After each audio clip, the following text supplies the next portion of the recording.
Nearly half of Santa Barbara County residents over the age of 16 are fully vaccinated against COVID-19. But as News Channel reporter Blake Devine shows us, there are troubling trends when it comes to underserved populations who are not being vaccinated at the same rate as their more affluent neighbors. Although Latin Americans make up 48% of Santa Barbara County's population, they only account for 18% of those that have been vaccinated. But there's a new program put in place through the United Way of Santa Barbara County. Hi, is this Vincent? It's called the Vaccine Equity Project, aimed at educating underserved communities. It's not only learning about it, but helping people who have lack of access be able to go to a site, enroll, make sure they have the transportation to get there, and also doing follow-up after the fact to make sure that it happens.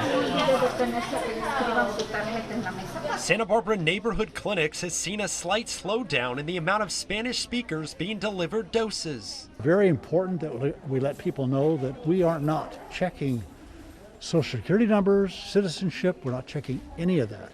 This is for any resident in Santa Barbara County. There's a lot of fear, negative perception of the vaccine, so we're trying to educate our community about the need to get vaccinated. This project will distribute over $330,000 to 13 nonprofits. And one of these is the Carpinteria Children's Project. Our organization will use these funds to provide a more targeted outreach effort to underprivileged populations such as the Latino population, farm worker population, and our unhoused individuals. While some issues arise from perception, a lot more have to do with access. So the United Way is also connecting people with transportation services. If we want to reopen safely, it's important for all populations in our community, all demographics, to get this vaccine.